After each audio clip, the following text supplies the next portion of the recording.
diggity! This baby's got sounds for instruments that haven't even been invented yet. Dude, what's up?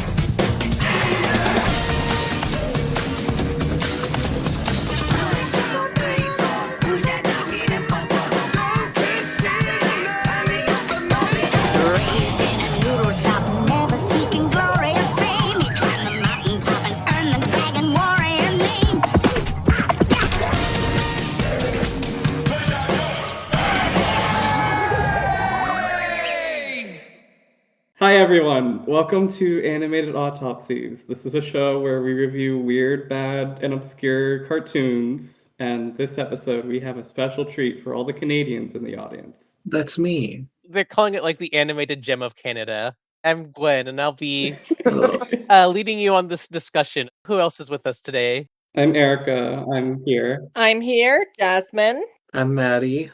Hi. I wasn't in the last one. I know you all missed your last episode. We got a ton of comments asking, where is Maddie? And I'm Miranda. This is a show with a bit of a story, I feel like. If you know like things about like voice actors in like the Western voice acting space, there's a good chance you know about James Corlett. He's a pretty like well-known, very prolific voice actor. He was Goku. He was Mega Man from the Mega Man cartoon. Mm-hmm. And he was Coconuts from the Sonic cartoon. And he was Onion Boy in Fat Dog Mendoza. He has his own Mario Wiki article. He's had a lot of like disparate roles from stuff you may have heard of. Yeah, I don't think he's had like anything iconic, like truly iconic though. he's kind of just like, if you watched enough like cartoons, especially kids cartoons, especially like really C-tier ones, you probably have heard him. A little heads up, a lot of the shows that we've seen in like preparation for future episodes, we're going to be seeing this guy a lot. Yeah, this guy's gonna be like a recurring antagonist for us, and I do want to like start out like apologizing to him.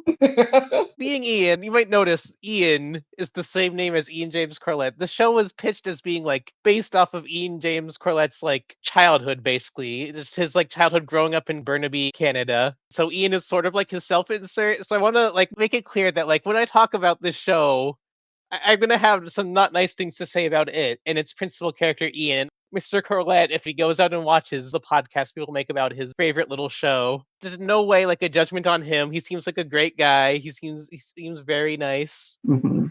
So if I say things like Ian Kelly of being Ian is like a demon spawn and pure evil, And he will say that. I don't think that if I do say that, it would reflect on him whatsoever. That's basically like the backstory. Ian James Corlett, mostly known for being a voice actor, has made 2 cartoons. Yvonne of the Yukon, which we might make an episode on at some point. Return to the Ian cinematic universe, so to speak. It's about this like French guy who was like unfrozen and he is like wears underwear and I think he like blows spum boogers or something. Right after that, he made Being Ian, and he like I've seen a bunch of interviews where he talked about this show in preparation for this podcast. He talked about how he pitched the show was like he had to give it like a really personal angle. Like part of the hook of it was that it was like an explicitly Canadian show set in like small town of Burnaby based on his childhood. He had like a bit of an interest in filmmaking, and he made like a short film basically about his high school. Ian kind of reflects that. Now I say all this, I'm not sure how much work Mr. Corlett did on this show. Like, I don't think he has very many like writing credits, if any. I think his most notable credit is like creative consultant, yeah. Mhm. Yeah, he notably does not voice Ian. No. Ian James Corlett is not Ian. Yeah. Apparently it's because he voiced a character on some other show that was airing on the same network, and they didn't want kids to be confused. I just opened up the Behind the Voice Actors page for Ian James Corlett. He voices 42 characters in this show. What? At what point? He feels like he's barely in it. Yeah. It's all just like one-offs. He does voice like various characters in the show. He voices Mr. Amshu, which is, Ian's Indian teacher who has kind of the Apu voice, so that's great. I was wondering if that was him. It had kind of an inflection to it, a very familiar inflection to it. He voices a bunch of like one-off characters and a bunch of minor characters. Most importantly, also. We should introduce the cast before. Okay, yeah, I guess a good point. Well, we know who to start with then. The main character of being Ian. Yeah, the main character of being Ian is voiced by Richard Ian Cox, so he's still an Ian. Anyway, Ian is like Ian James Corlett himself as compared to Malcolm in the Middle, and you can kind of see how Ian Kelly is supposed to be like a Malcolm. Well, he's not a middle brother unlike Malcolm. He's like a underdog. He's kind of got like a twerpish energy to him, but like he's also kind of like, dorky. The thing is, like, Ian, unlike a lot of like good examples of this like sitcom underdog boy protagonist, he's kind of like incredibly evil is the thing. Yeah, no. Yeah. He's a little hellion. Yeah, like I feel like they really like ramp up like how obnoxious he can be, and like even more so how like self-serving he is, and how much he like is willing to like hurt and abuse people for like material gain. That's the like driving force on a lot of episodes of the show. Ian is not a good person. I'd say almost every like Ian focused episode, he's like screwing someone over, like pretty intentionally. Supposed to be like a movie fan. He's supposed to be like a kid director. If you've seen the classic show Home Movies, if you watch some episodes of the show, you might get the impression that he's kind of like Brendan, where he's like a kid director. There's like shockingly few episodes of the show about him actually like filming things and making movies. It's always him like, oh, there's a new video game out, and I have the only ticket to buy it, or whatever. Yeah, that was a good episode. Episodes tend to either be about him like abusing people for power, about him getting like completely obsessed with one thing and like really fixating on it, and generally both. Like episode where he like joins the chess club and gets really good at chess and starts like getting a huge ego about it. Yeah. And episodes where he's tortured. Yeah, there's a decent amount of Ian torture episodes. So yeah, he's like the guy we're gonna follow for the entire show. And he's arguably the like least likable character, which gives the show a very, it's one of like those cartoons that are very, people would call them mean spirited. It's sadistic. Yeah. The thing about Ian, the big spice is that like when we say that he's an evil guy, he has no allegiances to anybody but himself. His friends, his family, he like doesn't really care about anybody Yeah, in a human manner. it's kind of mercenary. God, we'll talk about it more when we get to his friends, but there's so many scenes in this show where his friends just like visibly cannot stand him. Sometimes they're just outright like saying to his face, "We don't like you. We're not your friends." This is like a premise for a cartoon I think could be entertaining if it was maybe more self-aware, I guess, because I do think it's fun to have an unlikable protagonist sometimes. Sure. Yeah, okay, I do want to make that clear. When I like criticize the show for being like, I'm not just criticizing because it's like mean and the characters are mean. I'm mostly criticizing it that it's like not clever or funny. Yeah. Yeah. Yeah. It doesn't feel intentional. It doesn't feel like We're supposed to root for this kid. yeah. It doesn't feel like they're trying to make Ian an unlikable character. Like I feel like there is definitely some self-awareness that Ian like goes too far, but it's like it rarely ever leads to like anything entertaining or interesting happening. It's usually just like 22 minutes of like misery moments. And he never like learns a lesson at the end of the episode. They always set it up like it's going to be like Ian does something selfish, but then he realizes he hurt the people around him. But they never do that. It's always just reverting straight back to the status quo. He rarely ever gets a comeuppance for all of the very messed up things he does to other people. Yeah, that's pretty fair. Yeah, he usually does come out on top because he's the main character. So like a big like I guess like stylistic trademark of the show, and kind of like a big reason I was interested in watching in the first place, is it has like very dedicated like genre parody intros or just like imagination sequences and stuff. Where like often they'll use like CGI or otherwise just very stylized animations, like I don't know, make it feel special. It tends to be like genuinely impressive and good looking for quite a bit of it, and like you see a lot of it like the theme song. It's weirdly good CGI for how the rest of the show looks. Which is like very like generic mid 2000s Flash animation. Yeah, with some like notably ugly character designs, like an art style that most people would probably describe as ugly. They bring out the cinematic cartoon movie shading for the fantasy sequences. I guess when I talk about the art style, I can also mention that like this show might be like out of any kids show I've watched from like 2000s or later, the worst at drawing black people. Yeah, It's Uh-huh. really offensive. Yeah. like why do all the black characters have those lips? Dear God. They do it to like every black character. Like it's present with Tyrone, but it's like even worse with like the background characters, and it's so hard to look at. Yeah. There's like an episode with a Truckosaurus parody that's like Japanese, and like all the people like writing and attending to the Japanese Truckosaurus have like slanted eyes. It's terrible. I didn't remember that little tidbit. Don't worry. I learned from the behind the voice actors page that the manager of the monster truck, the Japanese manager, is also James Corlett. Oh my Come god. on, Ian. He wants to do all his Ugh. funny little impressions in this show. Yeah, looking through his cast list here, all his roles of being Ian, there's a lot of characters with accents and voices for him to do. Yeah. There sure are. There sure are. He voices Lumpy, but not Umpy. Yeah. Yeah.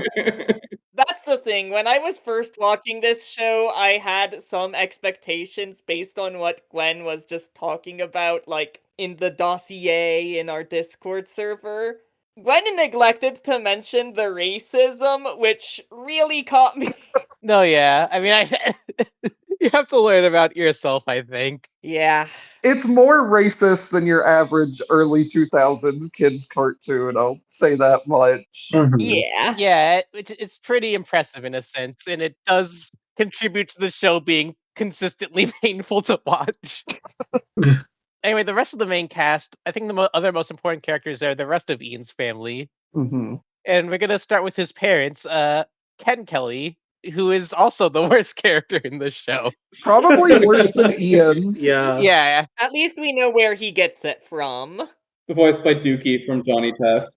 okay, first off, yeah, his voice actor is Dookie from Johnny Test doing the same voice. And I think that's the thing I like most about him, is I think that's a good voice, and it's a good voice for like a bumbling father character specifically. Right. I think the thing about him is like Ian, you can kind of be, oh yeah, he's a kid.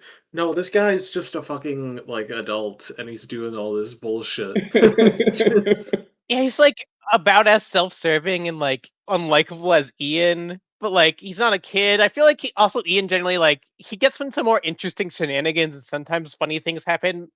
Ken is just kind of really boring. All of his like selfish moments are either like he like overworks his family at his music store, or he like is mean to his wife. Ken is one of those like get rich quick scheme type characters. He's a very capitalistic type. Yeah, It's a little weird. He switches back and forth between like, oh, you kids need to have some work ethic instilled in you, and also like, this could be a quick scheme to get us some money if we get like a keyboard from the local skating rink or whatever. hmm Did we establish the keyboard shop as like an element of the show? oh yeah, we should mention it. Yeah. yeah. Ian, his family own a music store, which is apparently also a facet of Mr. James Corlett's life. Hypothetically, the music store plots are based off of the experience of working the store. I don't know how much it actually is, or if it's just the idea. Anyway, like the punchline to this all is currently. The real life keyboard store is a sex shop now. Okay, yeah, I was gonna get to that. Why wait? I was gonna say like that music store closed down and now it's a sex shop in Burnaby. It's just another one of Mr. Kelly's awesome schemes. So there's also Ian's mom. Yeah, Ian's mom, Vicky Kelly, who is kind of hit or miss. I think mostly she's there to do like very like stock like liberal mom jokes. Like every episode has a joke about how she's like making the family eat like healthy, gross food. Foreshadowing for the tofus. And everyone's like, "Oh, it's vegetarian meat." It's like every episode with this, and it gets so tiring. Yeah. A lot of her thing is also just being like the woke scold mom. Like, this is completely inappropriate. Oh, I can't have my boys causing this much trouble. And also, a lot of her role is just to be mad at like either her sons or especially her husband. But she does have, I think, some like decent moments. She has some like zany energy to her. In terms of like the main cast, I'd say she's probably one of the more like consistently enjoyable ones. I wouldn't call her consistent at all, but I think she definitely has more highs than Ian or Ken. I think she's squarely in the middle of the 5 family members. That's fair. She's not as good as these guys. Yeah, next up we have Kyle Kelly, Ian's oldest brother, who we've taken to calling pronouns brother due to his blue hair. He's one of Ian's 2 idiot brothers, as they tend to be called in, like, descriptions of the show, which I think is really funny. Yeah. He's like 17, but he seems like he's a 20-something stoner. Yeah, he seems like he's some, like, mid-20s, like, slacker dude, but then you'll get to an episode where he's, like, in Ian's, like, high school, and you're like, "What the fuck? Yeah. What is he doing here?" Apparently, I think he's supposed to be, like, 17.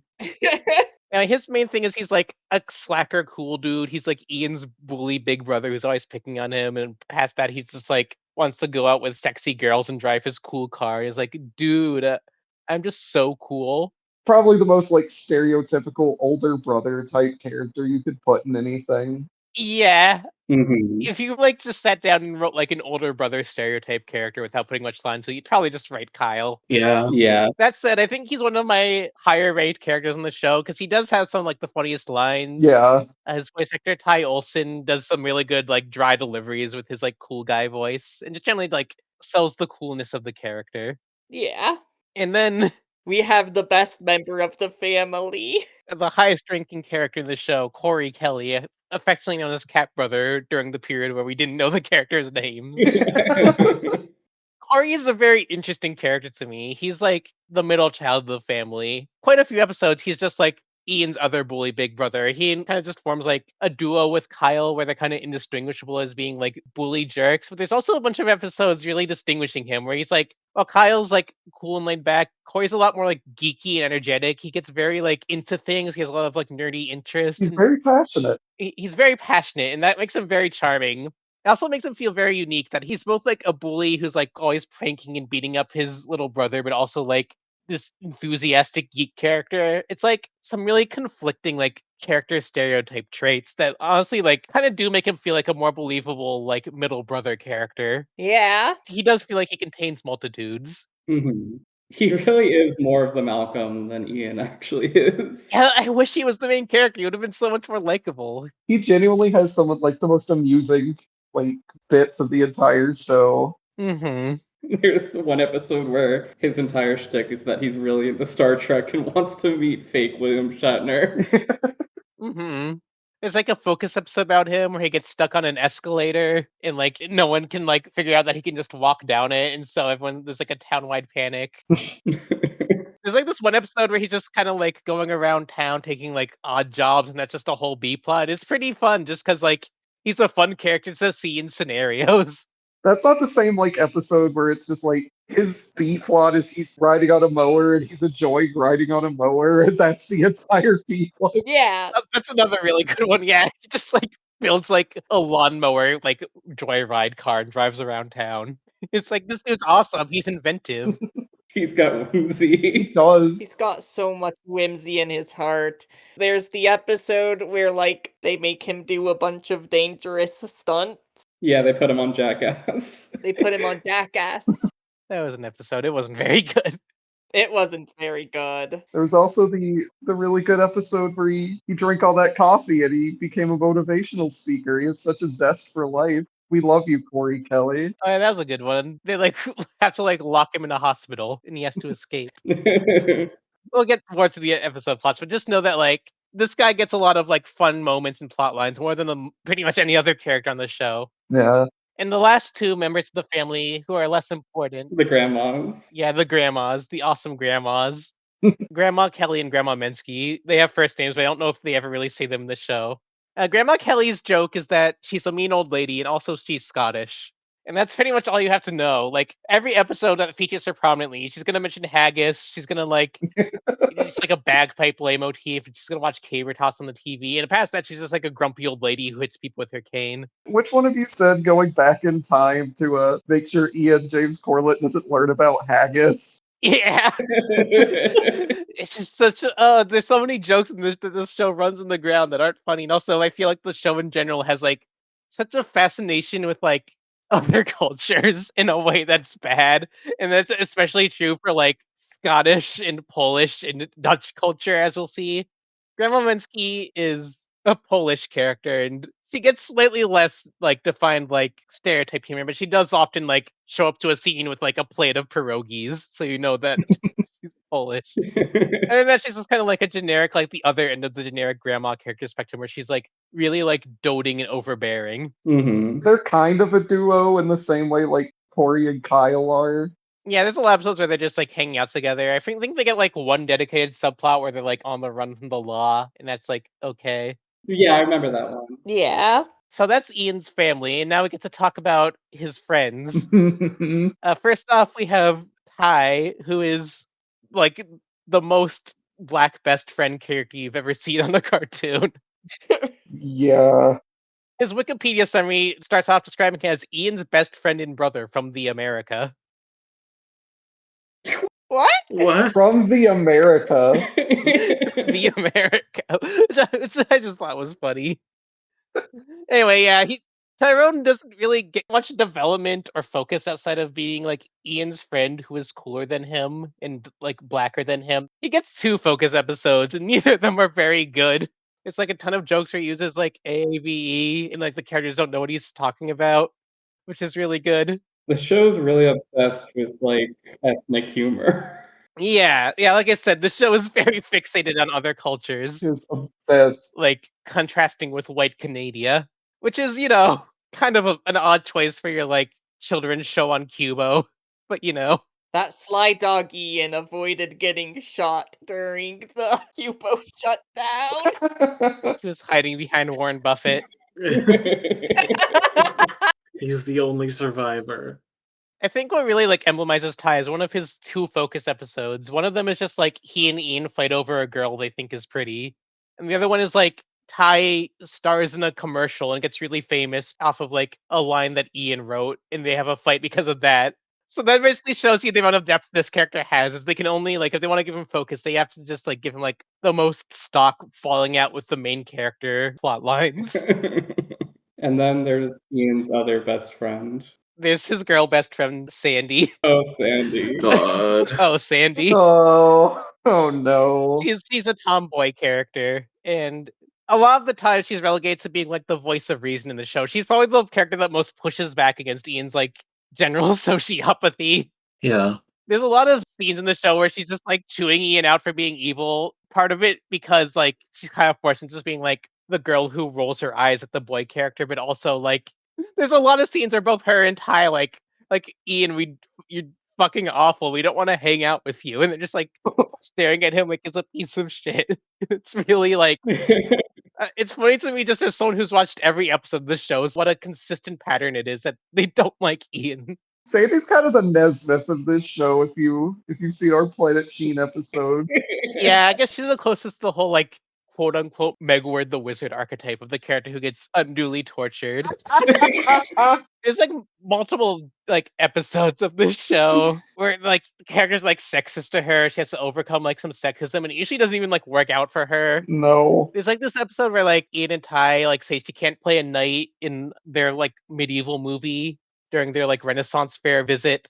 And like so at the end of the episode she's like become the jousting champion of the Renaissance fair. But then like at the end she doesn't even get to like joust Ian and give him his comeuppance because like a bunch of wacky circumstances come from the B plot and totally like mess everyone up. Mhm. There's a lot of episodes where she's like, "Oh, you're sexist for thinking that I'd be good at like taking care of children because I'm a girl, but also I am. So, you got lucky there." And then there's like all of her awful focus episodes. She has like 3, or she has 4 focus episodes. 1 is pretty good, and 3 are like the worst episodes of the show. Yeah. We'll talk more about them when we get to specific episodes. But just know that like they really put this like girl in the ringer for the crime of like being a girl and a tomboy and friends with Ian. Anyway, we've gone through a lot of characters. Just fucking throw them all off the table. We're at the important one now. We're at the character you need to care about. His name is Oddbald. When we were talking before about who Ian James Corlett himself voices, this is his main guy, Oddbald, the wacky Dutch like assistant at the music store. Ian James Corlett came up with a really good Dutch voice, and he needed to make a show to put it in. So that's how we have Being Ian today. That is like a prevailing theory among us. Among Yeah. Us. I feel like I should say, first off, it's not a good Dutch voice. It's awful. Anyone, if you did like your shittiest Dutch voice, it would sound exactly like Oddball. He's like, "Oh, I'm here to work at the music store in the springin' dingin'." Yes, thank you, Mr. Kelly. It's like that. He's just like the wacky shenanigans character. He's kind of like their free pass to write whatever they want. He can just do like whatever wacky shit he wants and be like, "Oh, this is a wacky Dutch tradition." No. These are my cousins, Umpty and Lumpty.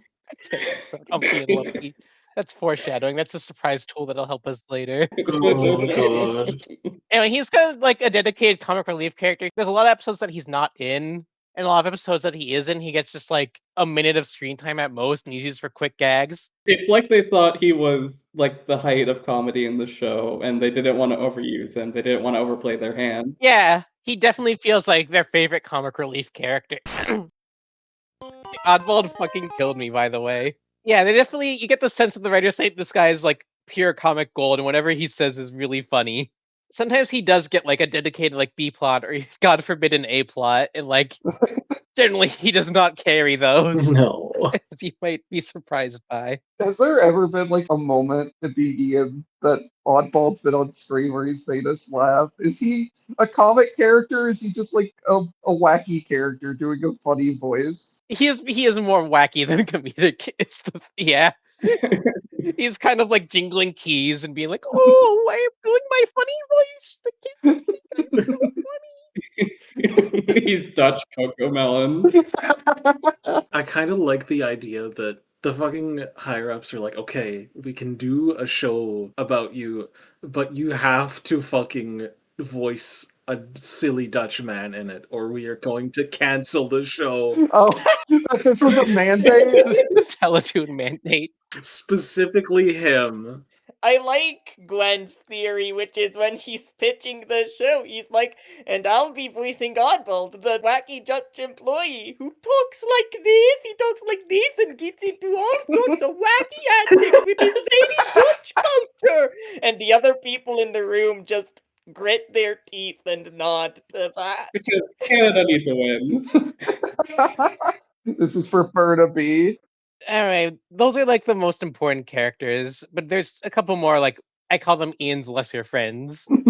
There's Grace, who's like a minor character, but she gets like pretty consistently like one focus episode per season. There's 3 seasons of the show. And yeah, her thing is that she's Chinese and nerdy, so you can kind of tell most of the jokes and the material they use for this character. She is doing like you know, the Chinese woman voice. She's voiced by an actual like Asian actress, but she's putting on like the voice. Yeah, she has a Chinese voice actress, which, you know, they got that right at least, but like that's about as much credit as I'll give them for this character. There's a few teeth gritting line reads that she gives. Yeah, especially because the lines themselves are like awful. I don't want to really say any of them. It's a lot of shit about like, you know, speaking binary and like math equations. It's very trite. But there's another side to Grace that's probably the most prevalent side as the show goes on. Yeah, starting season 2 with her beloved focus episode, Out of Focus Group, they've decided her 2 other like fun traits are that she has a crush on Ian for some reason, Mm-hmm. and that also she's like yandere and evil. So we do get like quite a few episodes. I guess like this one and one other episode, but those are her focus episodes where she like has a crush on Ian, but he rejects her, so she like tries to ruin his life and sabotage him. Classics of character trope. It's honestly not doing much to like pull her away from bad stereotype territory. No. But I feel like it's important to note in the like Ian being Ian is problematic media is most of what I want to get across with this character.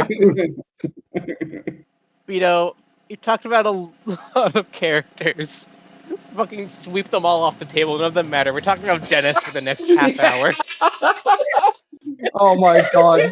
Dude, can we get the origin? Can we give Dennis's origin? There's a story to Dennis. He's one of the most storied characters. I think an unsung hero being Ian. He's not even listed on the Wikipedia page. He's the other like prominent character voiced by James Corlett. And I say voiced. I'll just like give you a brief rundown of Dennis's character traits. First off, he looks like I can assume you see him on screen. If you're not looking at screen, he's this like awful squat, bald peanut head man with like an awful bald head and thick glasses. He looks like the fish from SpongeBob we all think is Old Man Jenkins, who has never actually been called Old Man Jenkins on the show. Yeah. Yeah, that's a very apt comparison. Anyway, he has two bits. One is that when he talks, he doesn't talk good. He talks just like Yeah. another great Ian James Corlett voice performance for his show. His other bit is that he farts, and he farts really stinky and loud. This is like a fascinating character to me because when he shows up, he's in one episode of season 1. And it's like as part of an ensemble. There's an episode where Ian goes to like a film camp. I mean, there's like an ensemble of like quirky like film making characters. It's like, oh, I'm Gorehound. I'm an effects editor. This is the girl character, and she's the goth girl, and she's a director. And this is Dennis. He's with us, and he's a sound editor. Anyway, in that episode, I want to point out, just for the record, also, there's like one bit where like Dennis farts. It's not like a big fart or even a joke or anything. There's just like a part where he's sleeping and he farts in his sleep. So for all of season 1, this is Dennis's screen time. Season 2 comes along and Dennis is immediately like fucking everywhere. He gets transplanted into Ian's school. He's just suddenly in Ian's school, even though he wasn't part of that before. He just like shows up constantly in episodes, even like he gets like A plot and B plot focus. Most of the episodes where he appears, there's like a big focus on him farting. It's really funny and stinky. I think he's in like literally like half the episodes of season 2 or more have dedicated like Dennis focus. Yeah. He shows up more than Oddball does, I'm pretty sure. He's more prominent than Oddball. I'd say that he honestly gets more like story focused than Ty, arguably. Yeah. And in case you can't tell, this is like the worst character ever because he doesn't talk. His joke is that he just mumbles and farts. And I just love when a show has a character like this that the writers clearly just fall in love with, especially when that character is like completely god awful, like Dennis. You know which character that the writers didn't fall up with? And that's Ian's forgotten fourth friend, Andy. Oh God, I've been talking about Andy the whole build-up. I literally was gonna forget to talk about him. So Andy, I guess, gonna died so that Dennis could live. He's in like the first 4 episodes of the show, I want to say, and he's like hanging around with like the Ian friend group of like Sandy and Ty and Grace. I think he gets like one line in the whole show, and after like 5 episodes, they pretty much completely like written him out, like stopped like having him appear in more the background appearances, and even past that, like I think he just completely vanishes. He got brother chucked. It's just such a weird dead end character because like feels like they never gave him a chance. He doesn't have any like character traits. He doesn't have any like moments. It's very easy to watch like the whole show and not even realize that Andy is a character. Ian's new best friend, Andy. Andy. Andy. Do you think there's like a Canadian kid who got one of those VHS tapes where you get edited into the cartoon but for being Ian? They put your face over Dennis and let you be best friends with Cat Brother for an episode. Yeah, that's the self insert that I want. Oh my god.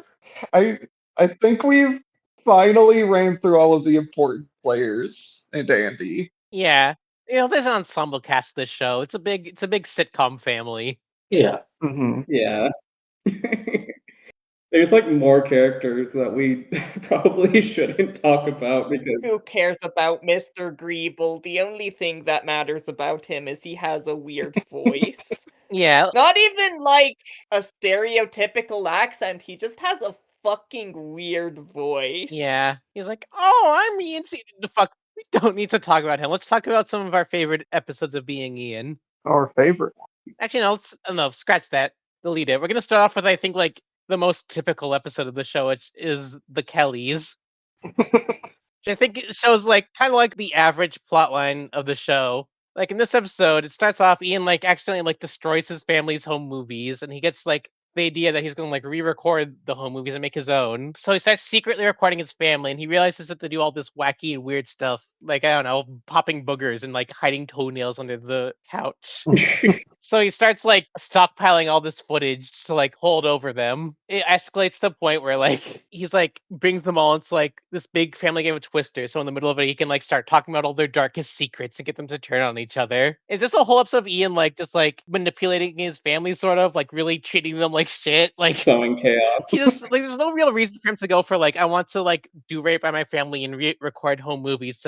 I want to like blackmail my family with all this embarrassing footage and humiliate them, and the entire family just like starts fighting with each other. Isn't that the episode with the B plot where the grandmas are Thelma and Louise? Yeah, that's what I was talking about, where it's like the grandmas are on the run and they like steal a car, and they don't even steal a car, do they? The B plots of being Ian, something you need to know about them is that they're very inconsequential and you forget them as soon as they're over. Yeah, And yet they take up half the episode. I don't think it really matters what B plot any episode has. You can put any B plot in any other episode. They don't really reflect on each other like half the time. yeah. A thing about this show is it's gonna be the first show we cover which has it can't fill 22 minutes syndrome. Not the last. Oh boy, it's not the last. Yeah. For as much as I talked about like a lot of the problems with the show, I was like, oh, it's so mean and so like unwatchable how like unlikable the characters are. A lot of the show's problem, I think, in like most of the episodes is that it's kind of a really boring show. It doesn't have enough material to fill an episode. Yeah. You're either cringing or you're being bored out of your minds. Yeah, it has a lot of like episodes that have very thin plot lines that somehow, despite feeling like really slow, don't actually get any type of resolution. Anyway, the Kelly is kind of like that. It kind of escalates them going to like family therapy, and it becomes like a Simpsons ass no disgrace like home moment. Yeah. And this is the kind of plot line like I think is like an average showcase. There's another episode like this that's very close in the airing order called "The Boy Who Cried UFO," which is very similar. Like Ian like has like a scary like safety movie about aliens taking over the town, and his family thinks it's real, and so he starts like using it to manipulate them and sending like alien messages to them to make them do things that he wants. So this is what he's just always doing in this cartoon. A recurring like theme in this show is that everyone is a moron. Yeah, I guess that's pretty typical of like cartoon sitcoms though, but it is very prevalent here. Yeah. Mhm. Season 2 ends with like this two-part episode where Ian has like a film that he's going to submit to a film contest in Hollywood, and it's not a very good two-part special. It didn't need to be a two-part special. Yeah, it has plot lines for all the family members technically, but like they aren't good plot lines. They're just stuff like Ian's mom wants to go see the health food in California, and there's like a 5-minute sequence where she like meets some weird hippies, and that's kind of it. And they eat dirt. The episode that has Corey like wants to talk to like the Star Trek actor. Yeah. And what's important about this episode is the status quo changes. One, like I said, every family member has like a B plot. So there's like a C plot back in Burnaby where like the grandmas are like rehauling the music store to become like a spa. This barely gets any like actual emphasis in the season finale, but starting season 3, like it's a major status quo change. The music store has a spa in it now. And I say major, I think there's like 3 plot lines about it. I don't know. They don't do much with it. It feels very desperate, like we're running out of things to make episodes about. We're running out of music store plots. Let's try something. And they still like season 3 is still like half the length of the first 2 seasons. The other important status quo change is that Ian gets to formally meet and like formally introduced to the cast. Oh, this guy. Werner Wolfcastle, I think is his name. Werner Wolfenstein. Wolfenstein. Yeah, I was thinking of Simpsons. Yeah. He meets Werner Wolfenstein, who's like he's been present in the show before. I think he appears once before season 3 in the finale. But he's like this is a horror director that Ian looks up to. And after season 3, because Ian spoilers wins the film contest, he starts like working for Werner Wolfenstein. So yeah, he's working for this film director, and you think that's going to be a major status quo change, right? It doesn't really amount to much. I don't think there's any plot lines directly about Ian working as like an assistant.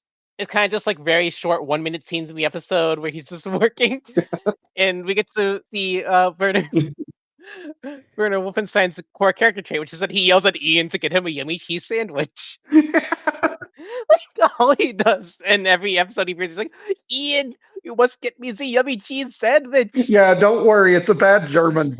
too. Yeah, in case you were doubting. I can't believe they had a German character and then named him Wolfenstein. Yeah.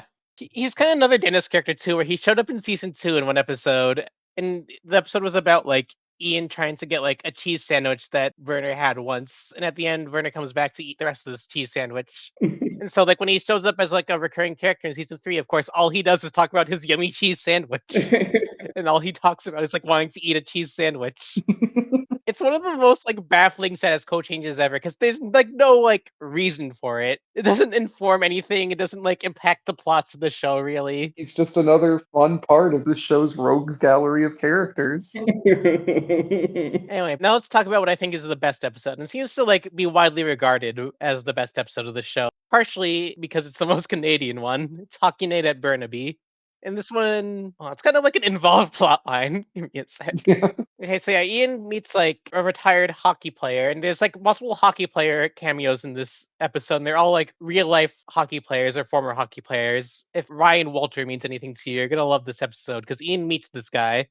And basically, he gives Ian the idea to like have his father sell like an organ to the hockey stadium in Burnaby. But then like wacky circumstances happen with like Oddball and like Ian's idiot brothers making a mess, and like they break the piano. It's a pretty funny episode. It has actual jokes that made me giggle. They got a guest star who was pretty good at delivering funny lines. There were 2 guest stars, but I don't remember the second guy's name because he's not listed on the fucking. One of the hockey guys is like a motivational speaker, and his running gag is that he keeps trying to hound his books, which I think is pretty funny. Yeah. And the other guy, okay, Trevor Linden is here, if that's a name that means anything to you. And like, I think the joke is that he's like a really aggressive player, but in like the joke in this is off the court, he's very like mild mannered and very polite and very sensitive. Ian like edits together a compilation, like a fail compilation. Try not to laugh. Yeah. And fucking Ryan Walters like, oh, you can't let Linden see that. He's gonna hurt his feelings. And then he says like, oh, that actually made me feel a lot better about my insecurities. And so he helps like Ian get revenge on like his idiot brothers for ruining everything. It's a cute episode. It has jokes. It kind of feels like a bit Homer at Badish. Yeah. It is a little Homer at that. It has like the gimmick of being like sports focused and with like real sports guest stars, but it ends up working out really well. The guest stars have like good deliveries and play off like the cast well and are given like fun interpretations. It's like probably like the one episode of the show I'd recommend anyone watching, especially if you're like a Canadian hockey fan. You might get something out of it. We do compare the show to The Simpsons a lot because it has a lot of like similar traits. They bring in a lot of Canadian guest stars. They have like episode plots where the opening set piece is completely unrelated to the actual plot. Yeah, I've compared it already to like Malcolm in the Middle and home movies. It feels like an amalgamation of much better sitcoms. Yeah. Anyways, that was the best episodes. Now I get to talk about like the hyper infamous episodes. Which is the rest of them. Oh boy. Specifically, we can talk about the Sandy trilogy. There's like 3 like pretty notably bad Sandy episodes.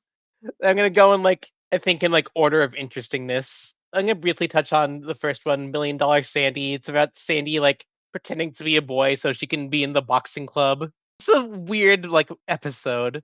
The A plot of the episode basically comes down to like Sandy is good at boxing. Then like the principal like catches on. Is like, you can't let her do this. It's breaking the rules. And Ian's like, no, she's gonna win. But she's like fighting this like really big buff guy. So she like surrenders because she can't beat him because he's so big and strong, which is not how boxing works. To my knowledge, I don't think they let you do that. It's like there's a thing called weight classes. I'm pretty sure. They thought she would be Lil Mac, you know? And I think it's notable because it's a very obvious, like, this show fucking up, like, feminism moments. Yeah! What's even more, like, weird than that, though, is it has, like, the most incomprehensible B-plot I've ever seen. It's about Kyle, and when he's hanging out with his friends, he, like, catcalls who he thinks is, like, a sexy girl, but that's actually a dude with long hair. And so that's great. But then Kyle like saves his face. He's like, "Oh, I wasn't hitting on him. I was just saying that his fashion looked good." And then for some reason, his friends like all start like complimenting each other's fashion and get really into fashion. Their looks maxing.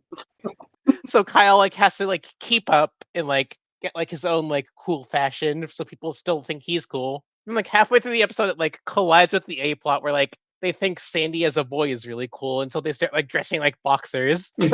And the conclusion is that they like see like Sandy boy lose to the big guy, and they're like, actually, you're not cool.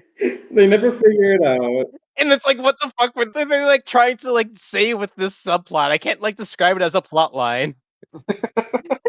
I can't like tell you how like any scene that happens. It's like almost there. It's almost like how Seinfeld has the A plot and the B plot collide, but they don't stick the landing. I can't like describe how the events connect logically to each other. I feel like every time there's a B plot where it's centered on like one or both of the brothers, it's very strange. There's one where it kind of was it a B plot where it coalesces into the living car that Oh god, yeah. turns into like a rat car. I guess I can just bring up the rat car real quick because that's a pretty iconic moment.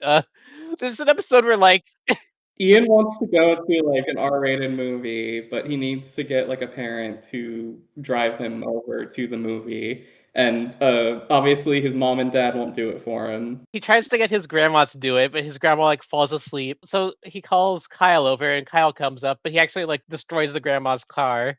And so he like drives away, but actually like sets the car loose, and it becomes like deformed and rat shaped. It's sentient too. And it becomes sentient too. It's like in the B plot is that Cat Brother's like stuck in like a monster rat costume from the movie. And then he gets like chased around town by like the living rat car, and it's just complete like makes no sense. The show does have It does have a punchline, which is that Ty is dressed up as a piece of cheese. oh god, I forgot about this fucking scene. My favorite scene in the show. God, you can make me describe this whole scene where like Ty and Sandy are waiting for Ian, and Ty's in a cheese costume, and he explains that his costume is made of real cheese, and then a bunch of birds attack him, try to eat the cheese, and Sandy chews them off. And that's the whole scene.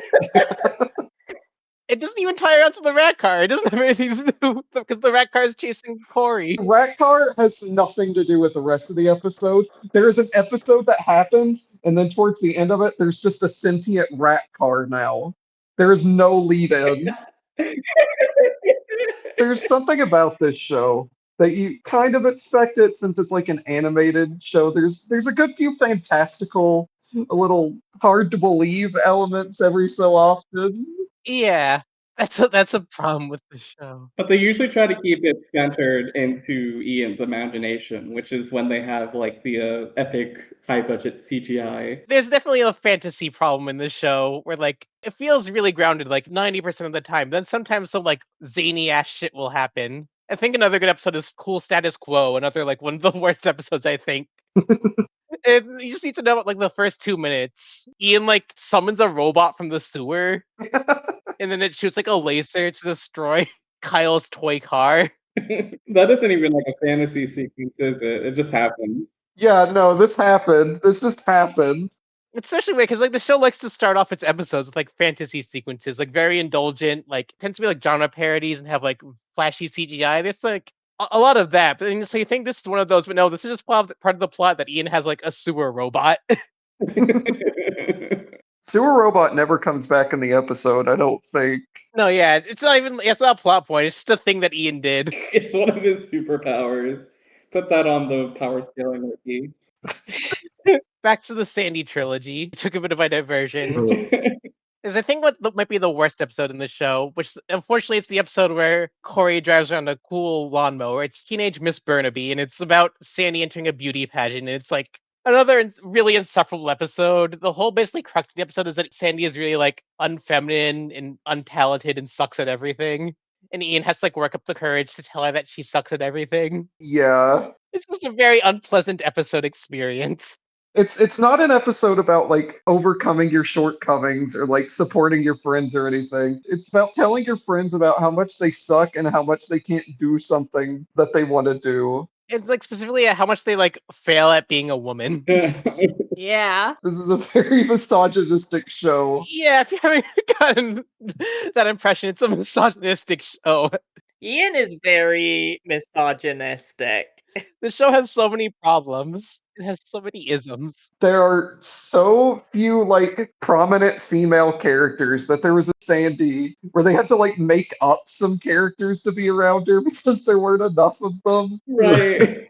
This has all been like building up to, I think, like the ultimate episode of the show, which was also the first one all of us watched, which is Every Kid 13. Oh. Oh yeah. Yeah. This episode is kind of like the culmination of everything being Ian. The like thrust of the episode is that Ian doesn't listen to Sandy and does not care about her feelings as a person, and like Sandy is trying to like connect with Ian emotionally. He just is not listening. And so, like, while she's talking to him, Ian actually like records a bunch of personal things. It's like, oh, I should post this on my blog that I have. And like credit to Ian, he does like ask her first, end up doing that, and like she's like, "Oh yeah, you should do that because I want to share my feelings." But like due to like wacky circumstances and contrivances, he accidentally like edits the audio over footage of like Ian's like ugly little dog just like peeing and chewing on things, and everyone's like, "This is so funny!" Oh, and this Sandy's like humiliated. And the rest of the episode, for most of it, is just a cycle of like Ian like trying to apologize to Sandy, but then like secretly recording her and making more videos like that, and so she gets even more mad at him. It sucks. It just really shows like both like the level of respect the show has for Sandy and also the like level of unlikability Ian has in his self-serving nature. He is just like flat out evil in this episode. They do the classic angel on the shoulder thing. And of course, Ian would disregard the angel to listen to the evil on his shoulder. The devil fucking curb stomps that angel. There's the whole running bit where, like, they have Sandy talking about her problems and Ian just tunes out and has the airplanes around his head because why would he care about a girl's feelings? It's really awesome. He hates women. He cannot stand them. In every episode where he has to associate with a woman, he is very venomous. Yeah, there's a lot of episodes like that. Other episodes, there's one where Kyle gets like a girlfriend and like Ian just fucking hates being around her. There's one where like back in like the camp episode I mentioned, Ian just instantly hates the like girl director character for basically no reason. It's a pleasant viewing experience. Anyways, yeah, the end of the episode is like Ian tries to post an apology video, but due to wacky circumstances, he has like dog barking sound effects over it. But that somehow like is enough for Sandy to forgive him. It's a very limp conclusion. It's a mire of an episode. And then the airplanes thing again. Yeah, it ends with him like tuning out again. Also, there's a fun B plot with the spa, and Oddball becomes a wrinkled monster. Yeah, and of course with like this like awful like Ian Kelly misogyny, not caring about his friend's feelings episode. It has this like wacky, like stupid B plot where like Oddbald thinks that the family spa is like a fountain of youth and a bunch of funny old people go in the spa and start acting like hip young punks. Mhm. And Oddbald, like, he's really turned up to 11 in this episode, I feel like. He's like, oh, Oddbald will be smooth and youthful. And with Oddbald getting, like, really wrinkled in the sauna and looking gross and disgusting. And a fun time had by all. Speaking of Oddball, there's another pretty notable episode that we'd be a little remiss not to bring up It's the fan favorite episode. because it introduces some of the best one-offs in any. Yeah, Ken killing the Keyboard Factory, the definitive Oddbald focus episode. I want to just give a general plot summary before we go into like what makes this episode so special. This episode is a very loose parody of Willy Wonka and the Chocolate Factory. Almost non-existent, honestly. It's very vague. Ken Kelly like hits his head and he like has to start wearing like a Willy Wonka top hat and dressing like Willy Wonka, and he acts like zany, I guess. He doesn't really act different from normal, but you know. Anyway, he decides that like he needs to get like an heir to his factory, and not his factory, his keyboard store. His keyboard factory. I guess it's supposed to be sort of a Charlie and the Chocolate Factory type deal where he's putting like the kids through ordeals. But like the twist is like none of his sons wants to run the shitty keyboard store because they hate it. Which is prophetic because it will become a sex shop. It's not like they do any like homages to specific scenes from Charlie and the Chocolate Factory, or even any real interesting like challenges. It's just kind of stuff like you have to clean the pianos. Mhm.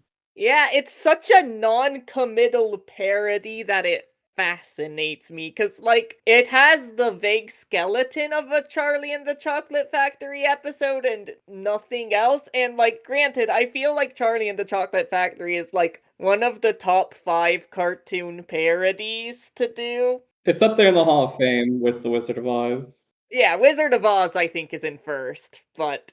Yeah.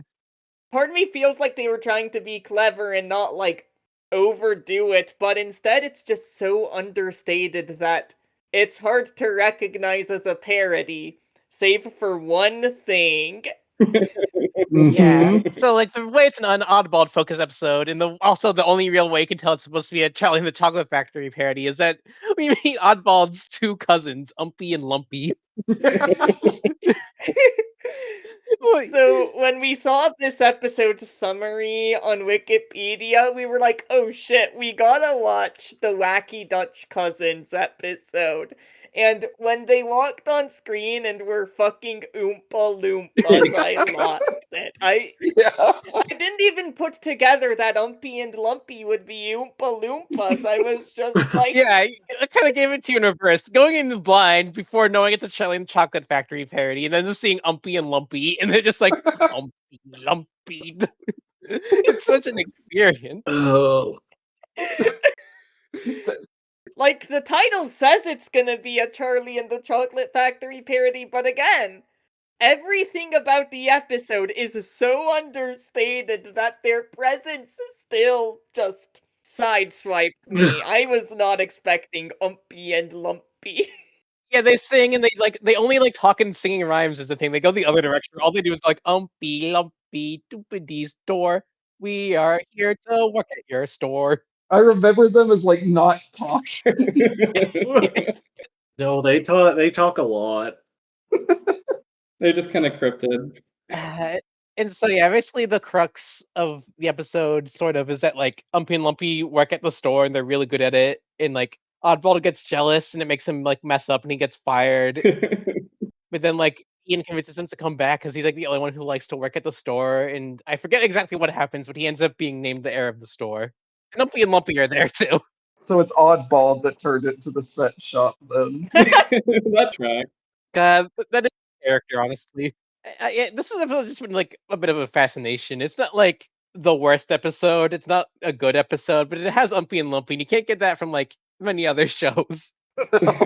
And Ian James voices Lumpy but not Umpy. Anyways, we've talked about all sorts of things. We've talked about the characters, we've talked about the style, we've talked about the bigotry, we've talked about the episodes. I guess let's finish with our final thoughts and ranking the characters. Who do we think is like the worst character on the show? I feel like there's a pretty like I think I'd say there's 3 obvious choices. I would say Ian himself, for me, kind of Yeah. really drags things down because he's the main character, and just seeing him just kind of like makes me zone out and like disassociate. You start doing like you zone out with the airplanes flying around your head. You get your cool unusual effect. God. I think it's definitely like a very close race between Ian and his father. Ian, you could make a good argument for because, like you said, he's in every episode. He's probably like the biggest reason the show is consistently bad. But I do think he has more high moments than Ken, who has like less focus overall, but like pretty much no high points. Yeah. Ken is consistently unlikable. I don't know if I really like got across how bad he is. Like, I mean, Ian's also consistently unlikable. I feel like Ian, they like make him unlikable in funnier ways, you know? Exactly. You got it. Yeah. Mhm. Ken's whole shtick is that he's a bad husband and a bad father, and that he's very self-serving and he's very greedy, and that's kind of his whole thing. He's not a very Mhm. dynamic sort of character. It's always one of those modes. Yeah. It's not in an entertaining way. His only saving grace is that he isn't in every episode. Feels like he is. Yeah, but I think that's his main failing, like comedically, is he's very undynamic. He always kind of just like battering rams his way into the scene. In every like plot, he like refuses to listen to anyone and just like goes forward with like whatever awful plot line he's forcing the show into for the episode, and it just doesn't lead to like good character interactions. No. You're gonna forget that plotline as soon as the episode's over anyway. Hmm. I think Dennis also deserves a shout out as being like the lowest ceiling character I've ever fucking seen. There's like no reason for a character like this to exist. It's so bizarre to take a one-off character from one episode in season 1 and just like planet sheen him into your school setting where he mixes it up with all of your cast. There is an episode where they adopt Dennis, pretty much. He gets so much unearned focus. Who do we think is the best character? Cat brother. Yeah, Cat It's Brother. gotta be Oddball, right? Oh no, it doesn't have to be oddball. Why not? Oddball, I feel like, is one of the funnier characters, but like very hit or miss and mostly miss. I feel like he's mostly ironically funny. He's more meta funny. Yeah. Yeah, like just like what a pathetic like attempt at a character is. Like sometimes he has genuinely funny lines. To be honest, that's what saves Dennis from being last place because I also think he's kind of meta hilarious. Example for Oddball, and I didn't mention describing the plot of the Kellys, but like the end of the episode is basically like the therapist recorded the session and was going to air it on TV for plot reasons, and like basically it's resolved by Ian having Oddball dress up as like a mailman and like stealing it, and like it's a pretty fun scene where he has some funny little lines. It's like I feel like he can be funny in small doses, but mostly it's just like He's a funny Dutch guy who talks like that was worse. Are your standards so high? why did they think you want to see this guy? Anyway, I think most of us agree. Erica hates like everyone. Yeah. But I think the rest of us kind of think that Corey is the best character. I would say Corey, but I think Corey's kind of at his highest when he's with Kyle. I think they're a fun enough comedic duo. Yeah, they can be a dynamic duo. It's a Dorcas and Penner situation where they're better as sort of a package deal. They do kind of play off each other well and have a lot of episodes where they're kind of like the antagonist duo, where Kyle's like making the schemes and Corey's just doing some wacky stuff. Because the thing about Kyle and Corey is that they're the only two characters in the show that like each other That's pretty true. Yeah. and can sustain a plot where they're amicable towards one another for the entire thing. I think you got it right on the money. Mm-hmm. So now, who's the most powerful character in the cartoon? That's tricky. That one's not so cut and dry. I think it's pretty clear. I think it's gotta be Werner Wolfenstein. Werner Wolfenstein is, yeah, he has like the most social power, and he does love his yummy cheese sandwich and would do anything to get one. He has psychological power over Ian. Gonna ask if it was Umpy or Lumpy. I mean, my choice is just Umpy and Lumpy. Okay, but if you had to power scale them against each other, who's the stronger one? Probably Umpy for not being voiced by Ian James Corlett. Yeah. I was curious if being voiced by Ian James Corlett was a buff or a debuff in this instance. I was gonna ask if one-offs counted because I was gonna say Ian's fucking robot that he has that never comes back. Man, Sewer Robot's also a good pick. I mean, it can kind of disintegrate like those little Umpy Lumpies. Maybe we should just leave this up to like audience vote. Vote in the comments. Like, post A in the comments if you think it's Werner Wolfenstein. Post B if you think it's Umpy and Lumpy. And post C if you think it's Sewer Robot. And post D if you think it's Andy. Andy! Do you know that the Being Ian wiki, the fandom wiki, has a page for Andy and it has trivia? Andy might have a crush on Grace. He might. Like, We Maybe. just don't know. Like he might, for all we know. It's not like we talk to the guy. It's a little conjectural. Anyway, we've got one very important category to decide. Who is the chaser of the week? Oddball. I mean, hey, he started that sex shop. Can I abstain? I don't think there's a character on this show I look at and go, yeah, that's our chaser of the week. Yeah. Dad Kelly. I'm not abstaining. Now explain Oddball. Why do you Oddball is the chaser? I think Oddball would have like a B plot in some random episode where he meets a trans woman and he's like, "Ooh, sexy baby."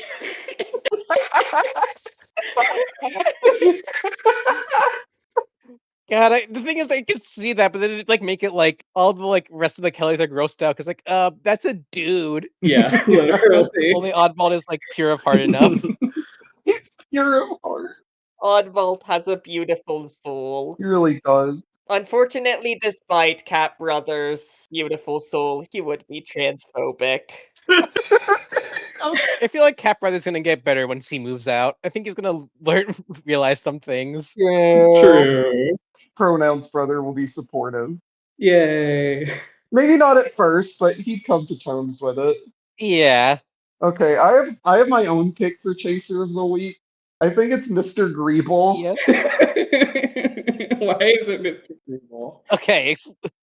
Why is it Mr. Greeble? Okay. You know how you just feel something, how you just have a You just get a vibe. where you just see someone and you look at them like, yeah, that guy's probably a chaser. He does kind of look like a chaser, and I guess I don't know. That would be what a chaser sounds like. So have you got the surgery yet? Are you pre-op or post-op? It's important that you tell me. This is wonderful. This is important business. This is what we have over any other cartoon podcast. Jesus Christ. This is what you get when you get 5 trans women to host a podcast. We're all talking about which character is a chaser. Post in the comments, who's the bigger chaser, April? I think Oddbald's love is too genuine. I'm agreeing on Mr. Greeble. Oddbald is pure of heart. Like, he'd fall in love with a trans woman, but I don't think he'd be a chaser. That's beautiful. That's cute. That's very sweet. Anyway, I think we've basically talked about everything we can say about being Ian. I think we are officially done being Ian. No more being We Ian. can go back to being ourselves. Thank God. Fucking finally. We have been watching this fucking show for like 6 months. Yeah, for reference, we had like the idea for this podcast, I think like back in January of this year, 2026. Mhm. I like found this show like about a week later, I want to say, and I started watching it, and it's been a buildup of like half a year to get to talking about it. This has been a mainstay. We aren't like necessarily watching every episode of all the shows we're going to talk about. I have watched every episode of Being Ian, almost. I guess it's a good time to mention like there is one bit of Being Ian content that's notable that we're not going to talk about here. It's the Being Ian movie. Mhm. An inconvenient truth. What? An Ian Convenient Truth. It's touted as an hour-long movie. The whole thing's on Wikipedia. We didn't watch that because we felt like, it's a movie. We should probably give it like its own episode. So we can look forward to like our like special like animated Autopsies at the Cinema episode on Being Ian at some point in the future. Probably in a while, because I think we all need a break from Ian. Yeah. We have seen things his way for far too long. Yeah. Is it time to recite the daily mantra granted to us by Samanthewal Splendid Land? Go for it. I am not Ian. I do not know what it is like to be Ian. I will never be Ian. I do not want to be Ian. If I draw a symbol meant to represent grain, it is understood by all. Amen. Amen. Amen. So, do you want to give a little teaser for next time? I think it'll be a Miranda episode. Oh yeah, but before I do, I had one joke about being Ian that I want to say here at the very end. Yeah. Edmund Macmillan's the being of Ian. Next time at the Autopsies office, what are we doing next time, Miranda? I am so excited to say next week, everybody, I hope you're ready to be one with the fat, because we're talking about super duper sumos, baby. Guts and butts. Oh. Gwen is probably gonna die next episode. If this is like the last recording you hear of me, if I like disappear after this, you'll know why. The one solace about talking about these shows is we never have to think about them again. That's true. It cleanses us. We're absolved. I do feel like I have like purged like the toxins from my body today. We've served our sentence. Amen. Well, thanks for watching the podcast. Let us know if you have any other weird, wacky cartoons you want us to cover sometime. Or if you want us to watch and cover Being Ian again. And later days. Later days. I'm not doing this again. Later days. Later days. Later day.